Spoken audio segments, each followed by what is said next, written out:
Hello students, welcome to this new expected MCQ series on human resource management and business management. And this MCQ series is presented by me, your teacher, your mentor, your guide, Pooja Dhuran.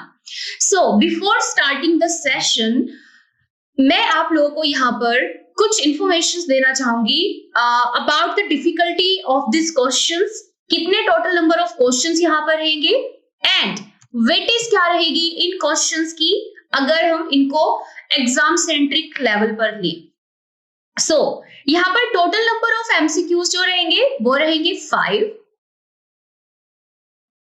Marks की जो weightage रहेगी वो रहेगी 10, because we all know, as I told you earlier, each question जो होता है weather first paper की बात करें, सेकंड पेपर की बात करें, ईच क्वेश्चन के आपको 2 नंबर एग्जाम के अंदर मिलते हैं। उसके बाद डिफिकल्टी लेवल ऑफ क्वेश्चंस की बात करें तो आज की इस क्लास में हमारे जो डिफिकल्टी लेवल रहेगा वो रहेगा easy to moderate. Okay, easy to moderate यहाँ पर क्वेश्चंस रहेंगे, बट ऑप्शंस के बीच में आप लोगों को थोड़ा सा कंफ्यूजन हो सकता है और वो कंफ्यूजन मैंने खुद क्रिएट किया है बिकॉज आप स्टूडेंट्स को एग्जामिनर जो है वो ज्यादा कंफ्यूज ना करे और आप उस कंफ्यूजन को पहले से ही क्लियर करके जाए। So without further due let's begin this new series. Question first जो है ये स्टेटमेंट का क्वेश्चन है। आपको 2 स्टेटमेंट्स दी गई है and after reading and understanding these 2 statements आपको ये बताना है कि इन दोनों स्टेटमेंट्स में से कौन सी स्टेटमेंट करेक्ट है या फिर दोनों ही करेक्ट है। So statement 1, training is for present job. Statement 2, development is for future job. अब आपको कोड्स में से राइट कोड को चूज करना है। Option A, both the statements 1 and 2 are incorrect. Option B, both the statements 1 and 2 are correct. Option C, only one statement is correct. Option D, only statement 2 is correct. So यहाँ पर हमारा answer है option B, both the statements are correct. But अब हमें what का तो answer मिल गया कि what is the answer for this question, but why का आंसर अभी ढूंढना बाकी है कि ऑप्शन बी इसका आंसर क्यों है। देखिए, training is for present job का मतलब होता है for example you are working as a clerk in any company. तो क्लर्क की पोस्ट को और ज्यादा प्रोडक्टिव बनाने के लिए और ज्यादा आपको एफिशिएंट बनाने के लिए, क्लर्क की जॉब को और अच्छे से परफॉर्म करने के लिए आपको जो भी प्रोग्राम्स, जो भी टेक्निकल स्किल्स वहां पर सिखाई जाती है वो कहलाती है ट्रेनिंग। मींस प्रेजेंट जॉब को और ज्यादा अच्छा बनाने के लिए, आपको और ज्यादा स्किलफुल बनाने के लिए जो भी प्रोग्राम्स प्रोवाइड किए जाते हैं वो कहलाती है ट्रेनिंग। बट आप क्लर्क की जॉब पर काम कर रहे हो, बट लाइफ में आप चाहते हो कि आप जल्दी से जल्दी मैनेजर की पोस्ट तक पहुंच जाएं। तो उस मैनेजर की पोस्ट तक पहुंचने के लिए आप जो अदर डेवलपमेंट प्रोग्राम से डेवलपमेंट कोर्सेज जो आप लेते हो तो वो होते हैं फ्यूचर जॉब के लिए। ओके, कई बार कंपनी भी, गाइस मैंने आप लोगों को ये फैक्ट बार बार समझाया है कि there are 2 type of sources of recruitment, internal source of recruitment and external source of recruitment. Internal source of recruitment पर कंपनी तब डिपेंड रहती है जब उसको प्रोफेशनल्स की डिमांड है बट मार्केट के अंदर प्रोफेशनल्स की सप्लाई नहीं है। तो उस केस में उसको अपने एग्जिस्टिंग एम्प्लॉय को ही काफी अच्छे ट्रेनिंग एंड डेवलपमेंट प्रोग्राम्स देकर उनको उन लेवल तक बनाना पड़ता है जहां पर वो उनको हायर पोस्ट पर प्रमोट कर सके, बिकॉज मार्केट के अंदर तो सप्लाई नहीं है प्रोफेशनल की, तो आपको अपने एग्जिस्टिंग एम्प्लॉयज पर ही डिपेंड रहना पड़ेगा। तो उन केसेस में आप डेवलपमेंट प्रोग्राम्स प्रोवाइड करते हो अपने एम्प्लॉय को। ठीक है, तो training is for present job and development is for future job. So option B is the right answer. Let me give you an extra example, guys. For example, अभी आप किसी कंपनी के अंदर, किसी इंस्टीट्यूट के अंदर आप एज अ टीचर काम कर रहे हो।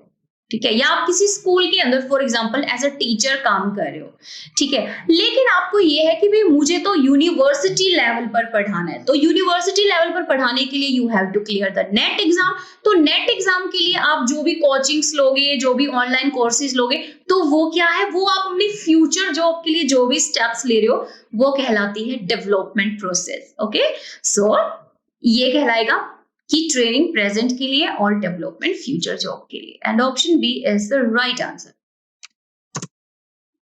Next question, which of the following is are benefits of training and development? इनमें से कौन कौन से ट्रेनिंग एंड डेवलपमेंट के फायदे हैं या बेनिफिट्स है? Option A, improve communication between group and individuals, group और इंडिविजुअल्स के बीच की जो कम्युनिकेशन होती है वो बेटर होती है, और you can say one way communication से टू वे कम्युनिकेशन वहां पर जनरेट होती है। Option B, makes the organization better place to work and live in, means एक ऑर्गेनाइजेशन जो है वो बेटर प्लेस बन जाती है रहने के लिए भी और काम करने के लिए भी। Option C, development is a sense of growth in learning, development का मतलब ही क्या होता है, जब आप लाइफ में नई नई चीजें सीखते जाते हो और अपने आप को और अपने करियर को, अपनी ऑर्गेनाइजेशन को डेवलप करते जाते हो। And option D is all of these. तो यहां पर हमारा आंसर है all of these are the benefits or you can say advantages of training and development। so सीधा साफ सीधा क्वेश्चन था गाइस, और यहां पर आपको कुछ सीखने को मिला होगा I hope. Next question, which of the following is an operative function of human resource management? देखो, there are two types of functions जो कि मैनेजर को परफॉर्म करने होते हैं।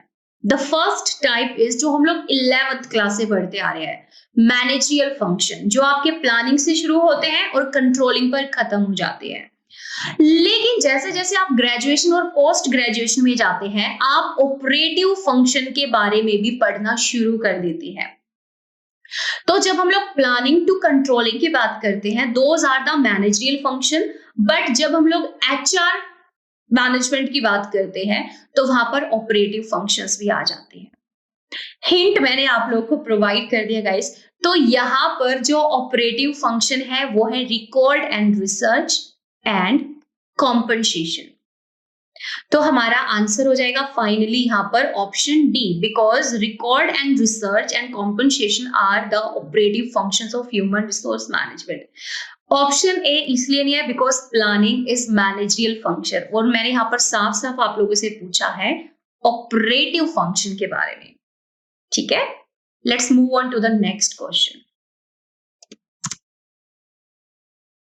Which one of the following is not a challenge to human resource management department?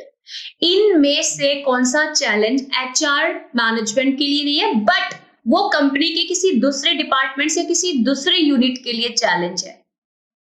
Option A, dynamic nature of human resource. Option B, needs and wants of human resource. Option C, development, and option D, financing. So आपको यहाँ पर basically students ये decide करना है इन चारों option में से human resource management के लिए कौन सा चैलेंज है। देखो, dynamic nature of human resource, आपका जो ह्यूमन रिसोर्स है उनका नेचर बहुत ही डायनामिक है, वो कंपनी को जल्दी छोड़कर चले जाते हैं, अलाउंसेस से, सैलरी से, वेजेस से सेटिस्फाई नहीं रहते हैं। Needs and wants end of human resource, आप समझ ही नहीं पा रहे हो भी उनको चाहिए क्या, उनको कैसी वर्किंग कंडीशन चाहिए, आखिर वो कौन सी वर्किंग कंडीशन है जिनमें वो फुल्ली सेटिस्फाइड होकर काम करे। आप उनको कितना भी कुछ प्रोवाइड कर दो लेकिन उनकी कंप्लेंट्स कुछ ना कुछ रहेंगी। तो उनकी नीड्स एंड वांट्स में चेंज होते रहते हैं, जैसे कस्टमर की नीड्स एंड वांट्स में चेंज होते रहते हैं। उसके बाद है डेवलपमेंट। ठीक है, अब एक एम्प्लॉय कंपनी के अंदर आपने हायर किया था, अब 2 साल तक आप उसको वैसे तो रखोगे नहीं, आप उसको training and development program provide करोगे। अब वो ट्रेनिंग एंड डेवलपमेंट प्रोग्राम कैसे होने चाहिए, किस टाइम पर प्रोवाइड करने चाहिए, किन एम्प्लॉय को किस तरह के प्रोग्राम प्रोवाइड करने चाहिए, तो these all are the challenges to HRM, but financing is not a challenge to HRM। ये किसके लिए फिर चैलेंज हो जाएगा? फाइनेंस डिपार्टमेंट के लिए। ठीक है, उनको डिसाइड करना होगा कि भी किस प्रोजेक्ट को या किस प्रोग्राम को या किस कंसेप्ट को उनको फाइनेंस करना है और किसको नहीं करना है, किसको ज्यादा फाइनेंस प्रोवाइड करना है और किसको कम। 7th question, sorry last question of this series, expenditure on employee should be treated as. ये जो क्वेश्चन है ना, मैं इसको इजी नहीं कह सकती गाइस, ये जो क्वेश्चन है ये मॉडरेट टू डिफिकल्ट की कैटेगरी में आएगा। ऐसा क्यों?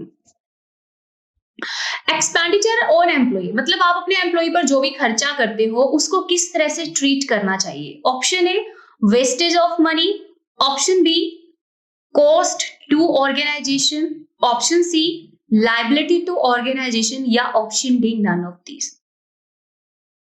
हमारा आंसर है यहां पर नन ऑफ दीज। ऐसा क्यों? देखो, अगर आपने सच में कॉमर्स के अंदर थोड़ी सी भी अगर कॉन्सेंट्रेट होकर स्टडी करी है तो आपको डिफरेंस पता होगा बिटवीन कॉस्ट एंड इन्वेस्टमेंट। चलिए एक एग्जांपल लेते हैं। फॉर एग्जांपल आपके पास 1000 रुपीज थे, आपने सेव किए हुए थे। आपने एक तो पर्सन था यहाँ पर ए ने तो कर ली उनकी पार्टी और बी के पास भी 1000 रुपीज सेविंग थे, बट बी ने उसको म्यूचुअल फंड में या किसी भी प्रोजेक्ट के अंदर उसको क्या कर दिया, उसको इन्वेस्ट कर दिया। तो ये जो पार्टी पर उसने 1000 रुपए खर्च किए ये हो गई कॉस्ट, क्योंकि इस पार्टी के बाद आपको कोई भी रिटर्न नहीं मिलने वाली है। लेकिन अगर आपने उन 1000 रुपीज को किसी ऐसी जगह पर इन्वेस्ट किया है जहां से आपको रिटर्न हो सकती है, ठीक है, तो ये हो जाएगा यहाँ पर इसके लिए बेनिफिट। हो सकता है कि 2 महीने में 1000 को इन्वेस्ट करके ये 1500 या 2000 इवन क्या पता 10,000 रुपीज कमा ले। सो गाइस यही डिफरेंस है यहाँ पर कि जब भी आप अपने एम्प्लॉय पर एक्सपेंडिचर करते हो ना तो वो कॉस्ट है, ना ही वो वेस्टेज है, ना ही वो लायबिलिटी है, वो क्या है, वो इन्वेस्टमेंट है। इसीलिए हमारा आंसर था यहाँ पर नन ऑफ दीज। बिकॉज आज अपने एम्प्लॉय को अगर आप ट्रेनिंग एंड डेवलपमेंट प्रोवाइड करोगे तो वो स्किल्ड बनेंगे और ज्यादा वो प्रोडक्टिव बनेंगे, उनके बिहेवियर के अंदर पॉजिटिव चेंजेस आएंगे और वही पॉजिटिव चेंजेस आपकी कंपनी को और ज्यादा डेवलप करने में हेल्प करेंगे। ठीक है, इसीलिए ये एक्सपेंडिचर इन्वेस्टमेंट है ना कि कॉस्ट है। सो ये थे आज के हमारे एमसीक्यूज। चलिए अब हम पढ़ते हैं कि लेवल ऑफ क्वेश्चंस क्या था। तो यहाँ पर हमारे कुछ क्वेश्चंस थे यहाँ पर इजी, लेकिन एक क्वेश्चन ऐसा था लास्ट में जो कि मॉडरेट टू डिफिकल्ट था। ठीक है, नेक्स्ट हमने कंसेप्ट्स जो यहाँ पर पढ़े गाइस, हमने यहाँ पर कंसेप्ट पढ़ा ट्रेनिंग एंड डेवलपमेंट के बेनिफिट्स के बारे में हमने पढ़ा, जिसको शॉर्ट में T&D भी कहा जाता है। ठीक है, उसके बाद यहाँ पर यूजफुल टिप के बारे में हम लोग बात करते हैं। देखो, कभी कभी अगर हमें क्वेश्चंस की सेंस समझ में नहीं आ रही है तो उस टाइम पर आपको अपने आप को उस क्वेश्चन के अंदर पुटअप करना है। ठीक है, अपने आप को वहां पर पुट करना है और ये देखना है कि अगर यही काम कंपनी आपको प्रोवाइड करती है तो आप उसको कॉस्ट समझोगे या इन्वेस्टमेंट समझोगे। आप किसी कंपनी के अंदर एम्प्लॉय हो, ठीक है, आपने 2017 के अंदर वहां पर एंट्री की, आप 2 साल से जॉब कर रहे हो, लेकिन आज भी एज अ पर्सनैलिटी आप वही हो, आपके अंदर कोई नई स्किल्स नहीं आई, आपको कंपनी ने कभी कुछ नया नहीं सिखाया। लेकिन एक आपका फ्रेंड था जिसने ऐसी कंपनी को ज्वाइन किया जहां पर 2 साल के अंदर उस पर्सन के अंदर बहुत सारे पॉजिटिव चेंजेस आए, वो लाइफ में बहुत ज्यादा डेवलप हुआ।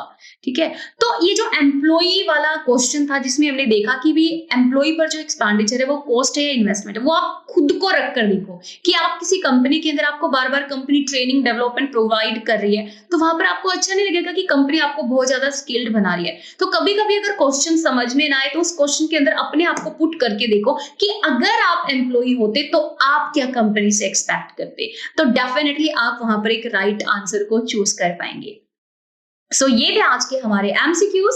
आई होप ये एमसीक्यूज आप लोगों की एग्जामिनेशन में डेफिनेटली हेल्प करेंगे। तो इन्हीं एमसीक्यूज को अगर आप लोग और ज्यादा पढ़ना चाहते हैं तो डेली बेसिस पर इन एमसीक्यूज को प्रैक्टिस कीजिए। जितना ज्यादा प्रैक्टिस करेंगे उतना ही ज्यादा आप अपने एग्जाम में अच्छा स्कोर कर पाएंगे। तो मिलते हैं नेक्स्ट MCQ सीरीज के अंदर। Till then have a great life.